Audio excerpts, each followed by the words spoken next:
La mandibule est l'os mobile situé à la partie inférieure du massif facial. Elle s'articule en haut avec l'os temporal, formant l'articulation temporomandibulaire, encore dénommée ATM.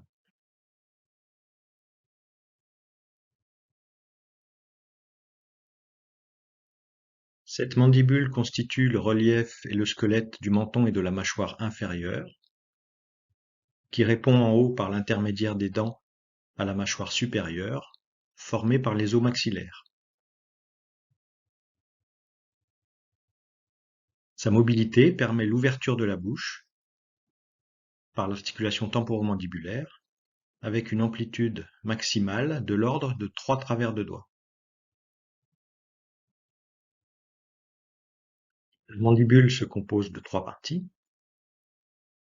2 parties verticales, les branches montantes de la mandibule, qui s'articulent en haut avec l'os temporal, formant l'articulation temporomandibulaire, et une partie horizontale, constituant le corps de la mandibule.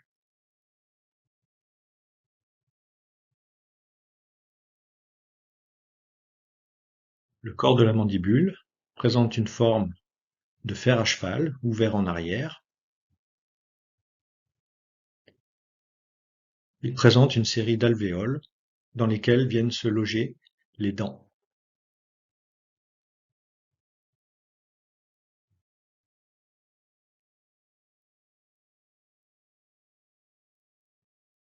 Ici, nous avons une face antérieure du corps de la mandibule. Eh bien, ce corps de la mandibule est en fait la réunion, au niveau de la symphyse mentonnière, des 2 branches horizontales, gauche et droite. Dans la partie supérieure, nous avons une série de reliefs formés par les racines des dents, qui sont les jugomes alvéolaires. Dans la portion inférieure, le relief du menton au niveau de la protubérance mentonnière, et sur cette protubérance mentonnière, 2 reliefs plus prononcés formant les processus mentonniers gauche et droit.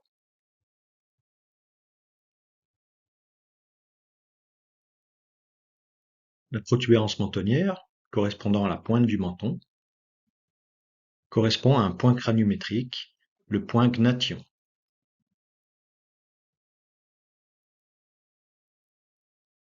Sur cette face latérale du corps de la mandibule, nous pouvons voir une ligne oblique. Cette ligne oblique est la ligne d'insertion du muscle buccinateur.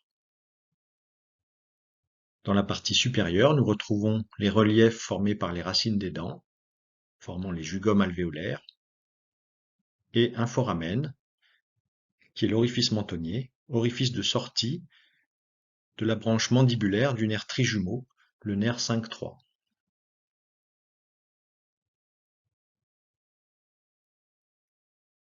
Le muscle buccinateur est situé dans l'épaisseur de la joue. Il est plus familièrement appelé le muscle du trompettiste. D'autres insertions, ici dans la partie inférieure, le muscle abaisseur de l'angle de la bouche, autrefois nommé le triangulaire des lèvres, et une autre insertion pour le muscle abaisseur de la lèvre inférieure, autrefois appelé le carré du menton. Nous retrouvons ici une illustration du muscle triangulaire des lèvres et du muscle carré du menton.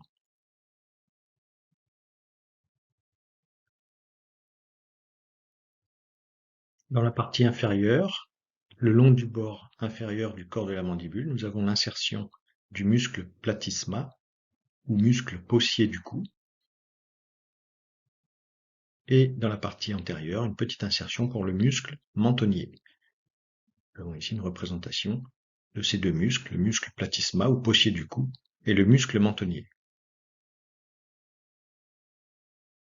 Au niveau de la partie postérieure de cette face latérale du corps de la mandibule, dans une région que l'on nomme l'angle de la mandibule, nous avons l'insertion du muscle masséter, puissant muscle masticateur. Ce muscle masséter s'insère également en haut au niveau de l'arcade zygomatique, formée par la branche temporale ou processus temporal de l'os zygoma.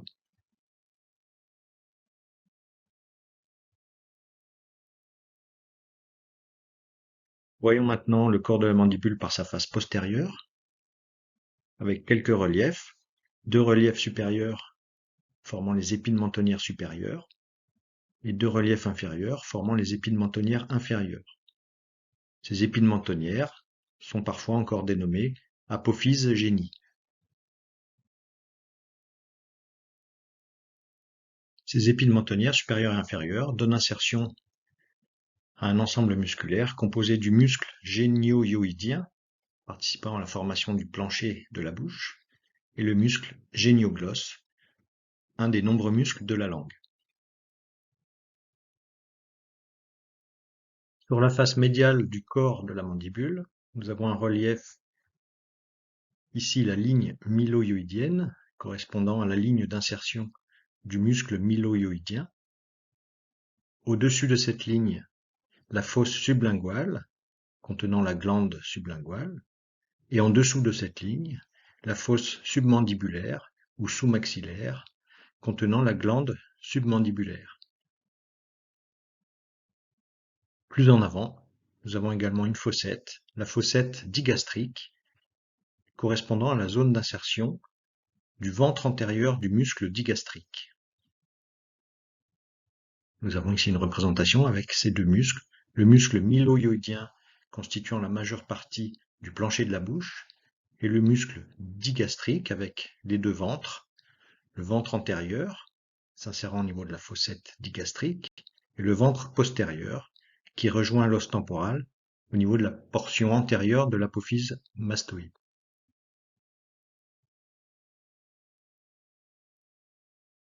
Si l'on s'intéresse maintenant au bord inférieur du corps de la mandibule, eh bien on va retrouver la zone d'insertion du muscle pochier du cou, le muscle platysma. Et ce bord inférieur rejoint en arrière l'angle de la mandibule, cet angle de la mandibule correspondant au point craniométrique gonion.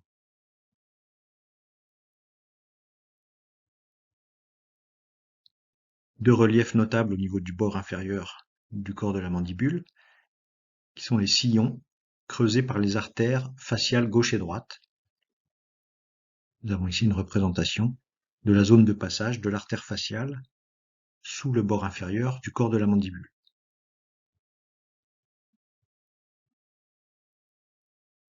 Le bord supérieur du corps de la mandibule est également appelé le bord alvéolaire, puisqu'il contient une série de cavités formant les alvéoles dentaires. Ces alvéoles dentaires reçoivent les racines des dents. Entre chaque alvéole, nous avons le septum interalvéolaire, et au niveau des molaires, nous avons les septums interradiculaires, séparant les différentes racines dentaires.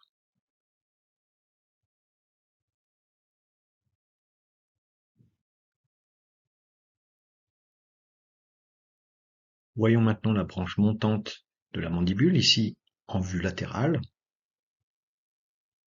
Cette branche montante forme avec le corps de la mandibule un angle, l'angle de la mandibule, au niveau duquel on trouve la tubérosité massétérique. Cette tubérosité massétérique donnant insertion au muscle masséter. Cette insertion déborde largement sur la branche montante et également sur le corps de la mandibule. Donc ce muscle masséter est un puissant muscle masticateur permettant la fermeture puissante, énergique de la mandibule. Sur la partie supérieure, nous avons en arrière le condyle de la mandibule qui va s'articuler avec l'os temporal, formant l'articulation temporomandibulaire, et en avant, le processus coronoïde de la mandibule.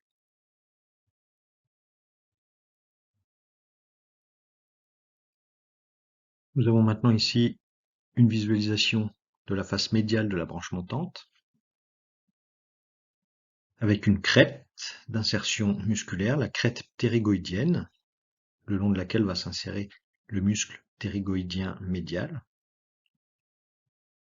Dans la partie supérieure, dans le prolongement du col de la mandibule, le col du condyle de la mandibule, nous avons la crête du col, proche de laquelle va s'insérer le muscle ptérygoïdien latéral.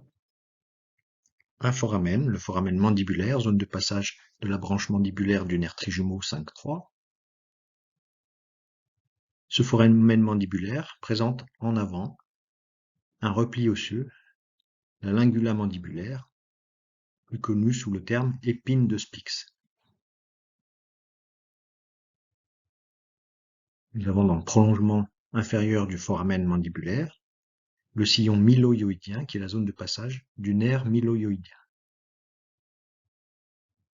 Nous retrouvons au niveau de l'angle de la mandibule la tubérosité ptérygoïdienne, qui est une zone d'insertion du muscle ptérygoïdien médial,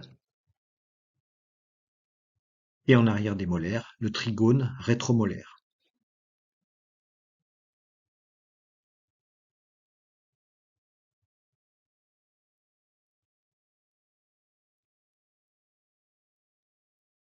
Sur cette face médiale de la branche montante, nous avons toute une série d'insertions musculaires, ligamentaires ou aponévrotiques, telles que le muscle constricteur supérieur du pharynx, le raphet ptérygomandibulaire, de part et d'autre du foramen mandibulaire, le ligament sphénomandibulaire, au niveau de l'angle de la mandibule, le muscle ptérygoïdien médial. Nous avons ici une représentation de ces différentes structures, telles que le muscle constricteur supérieur du pharynx, le ptérygoïdien médial et le ligament sphénomandibulaire. Et également juste sous le condyle de la mandibule, le long de la crête du col, l'insertion du muscle ptérygoïdien latéral. La branche montante de la mandibule et la face médiale de la branche montante de la mandibule va constituer la limite latérale de la fosse ptérygomaxillaire. Donc on voit ici cette mandibule qui vient recouvrir et former cette limite externe de la fosse ptérygomaxillaire.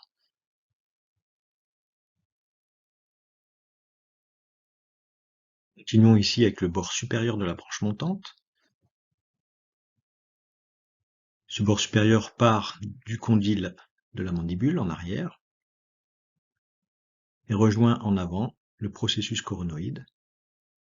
Entre ces deux structures se situe l'incisure mandibulaire, qui est la zone de passage des nerfs et des vaisseaux massétérins, donc destinés aux muscles masséters et à la région massétérine. Au niveau du processus coronoïde, une zone d'insertion d'un puissant muscle masticateur, le muscle temporal. En dessous du condyle, la zone d'insertion de la capsule de l'ATM, donc de l'articulation temporomandibulaire. Nous avons ici une représentation de ce puissant muscle temporal, permettant la fermeture puissante de la mandibule. À noter que cette insertion du muscle temporal sur le processus coronoïde, au niveau du bord supérieur, déborde largement également sur la face médiale de ce processus coronoïde. Poursuivons par le bord postérieur de la branche montante de la mandibule. Ce bord postérieur est en continuité avec le bord inférieur, en formant un angle, l'angle de la mandibule, correspondant au point craniométrique gonieux. Au niveau de ce bord postérieur, nous avons une insertion ligamentaire, le ligament stylo-mandibulaire, qui joint donc le bord postérieur de la mandibule avec l'apophyse styloïde ou processus styloïde de l'os temporal. Ce bord postérieur répond également à la glande parotide. Cette glande parotide déborde largement sur la face latérale de la branche montante de la mandibule. Et nous voyons ici en arrière la représentation également du ligament stylo-mandibulaire.